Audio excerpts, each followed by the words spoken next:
Sr. Presidente, senhoras e senhores deputados, senhores membros do Governo, terminamos a discussão de um debate legislativo onde pretendíamos discutir com seriedade, com abertura, com elevação e maturidade democrática os problemas, mas acima de tudo as soluções previstas pelo Governo Regional para resolver os problemas dos cidadãos da Madeira e do Porto Santo.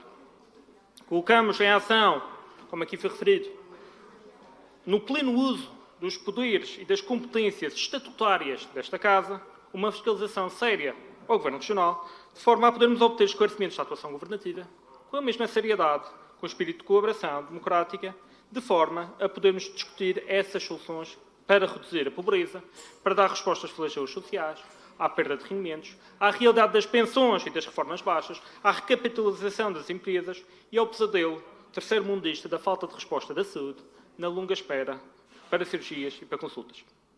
Uma vez mais, recebemos deste Governo Regional um discurso que demonstra um notório incómodo com a fiscalização potestativa e ainda mais importunado com o facto de se ouvir terceiros, usando as palavras do Sr. Secretário Regional, sendo esses terceiros o povo que nos elegeu. Ficou-lhe mal, Sr. Secretário, ficou-lhe muito mal, mas as palavras ficam com quem as prefere.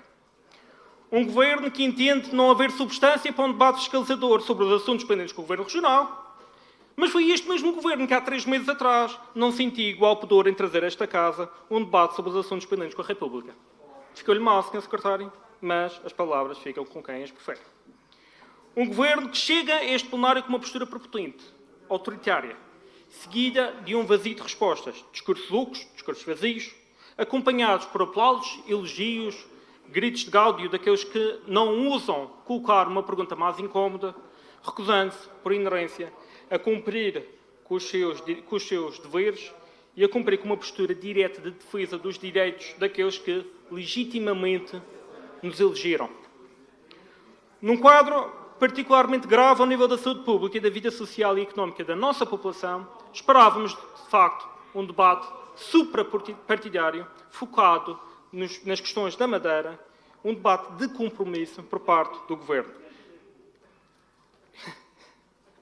Não se esqueça que nós estamos mesmo aqui atrás, eu consigo ouvir. Chegamos com muitas questões, partimos sem respostas. Ainda bem, Sr. Secretário. Este gajo fica-lhe muito bem, realmente. Esperávamos respostas claras, respostas inequívocas aos milhares de desempregados e a todos aqueles que se encontram na instabilidade da precariedade, cuja insegurança aumenta a um ritmo impressionante. Não as obtivemos. Ficaram pendentes quaisquer respostas e soluções para uma região que continua a ostentar a segunda maior taxa de desemprego anual. Mas nem todos acham que este é um mau resultado. E lembremos, ainda na semana passada, de um forte aplauso que estas estatísticas mereceram por parte da maioria parlamentar nesta Casa. De facto, temos a confirmação de que este é um governo mestre de propaganda, focado nos seus interesses, mas que falha no interesse regional. Falha pela falta de uma perspectiva político-partidária refletida no bem comum, ao invés da retórica gasta da projeção externa de capacidades internas. Falha por continuar a não dar resposta aos principais problemas da nossa população. Falham na resposta quando permitem a existência de 118 mil atos médicos em lista de espera. Falham quando permitem que sejamos a única região do país que não tem tempos máximos de resposta garantidos, o que representa um grave incumprimento jurídico que viola os direitos fundamentais dos cidadãos há mais de 5 anos. Falham na resposta quando permitem uma redução de 606 tratamentos de quimioterapia, uma outra redução de 246% da lista de espera para a primeira consulta de hemato-oncologia, tal como consta nos relatórios de gestão do César Amo. Falham na resposta quando continuamos a falhar nos cuidados de saúde primários, onde os centros de saúde continuam sem retomar a sua normal atividade, o que tem consequências gravíssimas no acompanhamento de cidadãos, aos quais não estão a ser garantidos os cuidados completos, desde a promoção e prevenção ao tratamento e reabilitação. Doentes que, neste momento, não estão a ser acompanhados nas medições de diabetes, de hipertensão, e que estão a ser vítimas de falhas em diversos tipos de rastreios, e muitos deles, doentes crónicos, que são inclusive vedados a levantar uma simples receita médica para renovar a sua medicação habitual. uma clara violação do compromisso com a justiça, com a equidade social, com o reconhecimento do direito fundamental ao nível da saúde. E sobre isto, o Sr. Secretário nada respondeu. Mas ainda vai mais além. Falha na valorização dos profissionais de saúde, que foram a peça-chave no combate à pandemia, e continuamos com profissionais de saúde exaustos, sem saber quando é que poderão tirar os seus dias de descanso, outros profissionais a fazer turnos continuados, sem o devido e sem o merecido descanso. Continuamos a ter profissionais cujas carreiras não são valorizadas e com os quais o Sr. Secretário nem se digna a sentar e a dialogar. Continuam, tal como nós, sem respostas. Mas falham também com os nossos idosos, negando-lhes o conforto na sua velhice, com dignidade, salvaguardando os direitos para os quais trabalharam toda uma vida e negando-lhes, por exemplo, um complemento para pensionistas e reformados atribuído de forma automática, sem burocracias, abrangendo assim todos aqueles que efetivamente dele necessitam. Falham ao não criar infraestruturas de apoio como centros de noite, já prometidos, mas sem qualquer execução. Falham ao não criar mais serviços de apoio na comunidade orientados para o envelhecimento ativo. Falham ao não corresponder às reais necessidades no que à construção de lares diz respeito. Falham ao não valorizar devidamente as ajudantes domiciliárias, profissionais exímias, que tantas vezes são a única companhia que estes idosos têm.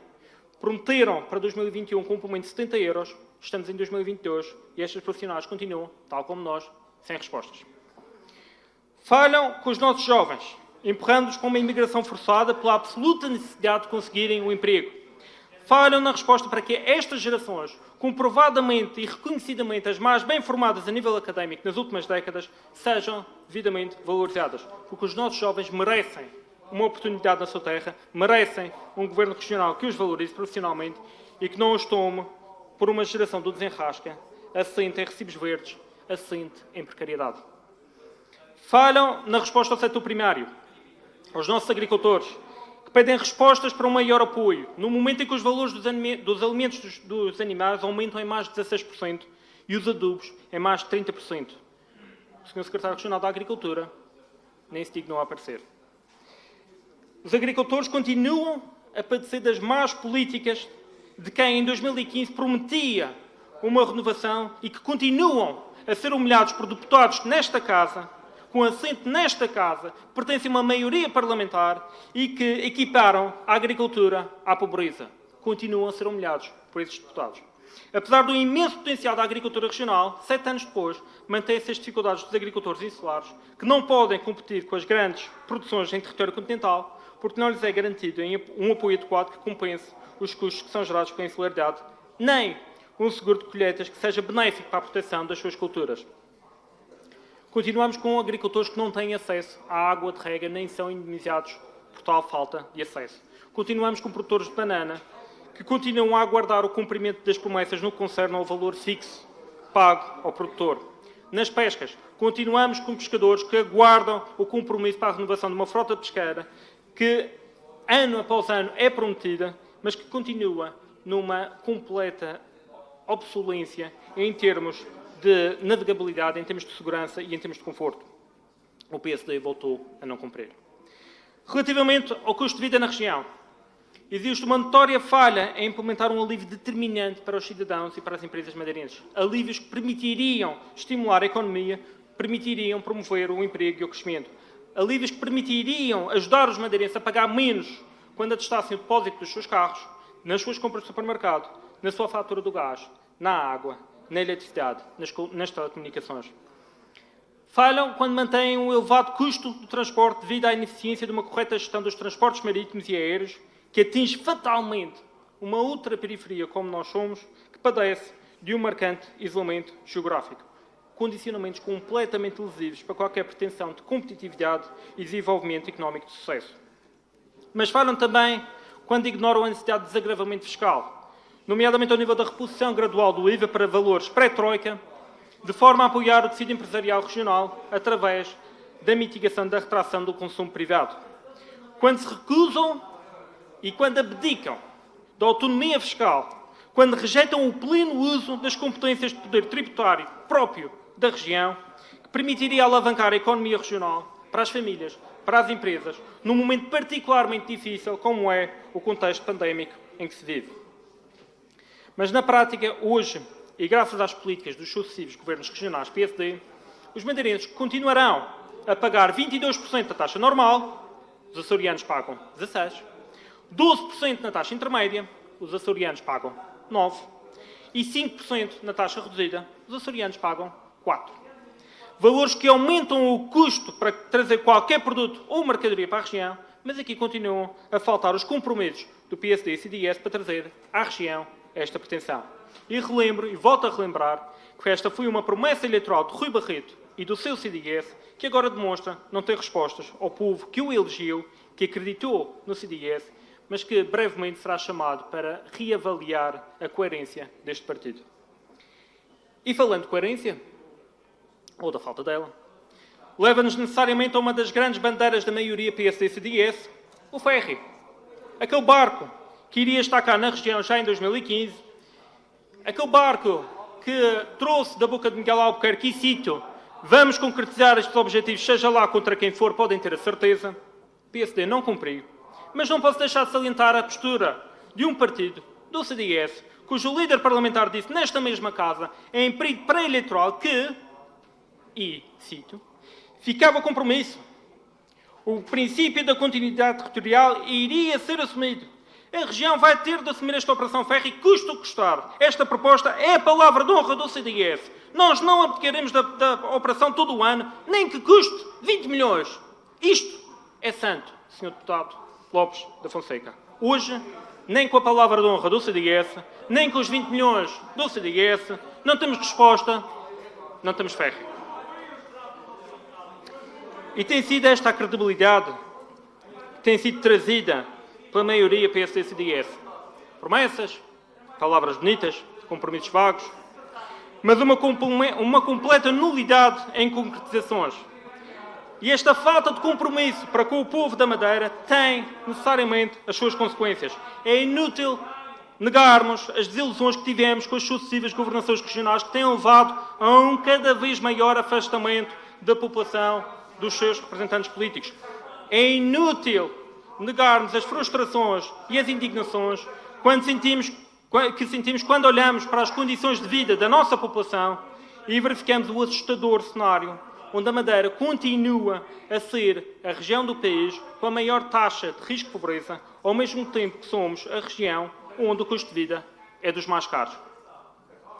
Uma região onde o despesismo continua a imperar, onde, apesar da necessária urgência em acudir a estas prioridades, continuamos perante um conjunto de prioridades invertidas, fruto de um enlace concertado entre dois partidos, que, ao invés de priorizar setores como a saúde, a promoção do emprego, o apoio à economia local, a promoção da inclusão social, o combate à pobreza, optam por gastar milhões em asfaltar e rasgar o património natural da Madeira e em afundar milhões pela sua notória incapacidade negocial com as PPPs rodoviárias ou com as sociedades de desenvolvimento. Acima de tudo, com este debate ficou comprovado que estamos perante um governo em fim de linha, um governo sem respostas, um governo sem soluções. Ficou comprovada a falta de um líder responsável num quadro de discernimento e compromisso, onde, acima de tudo, faltou a defesa dos interesses dos madeirenses. Falando em ausência de líder, eis à vossa frente. Por fim, ficou comprovada a falta de uma liderança que, acima de qualquer interesse partidário, acima da sobrevivência ou acima de qualquer afirmação política dos seus próprios membros, dos seus próprios amigos, defendessem intransigentemente o presente da região, sem hipotecar o futuro dos madeirenses. Muito obrigado. Muito obrigado, Sr. Deputado Rafael Nunes, do JPP.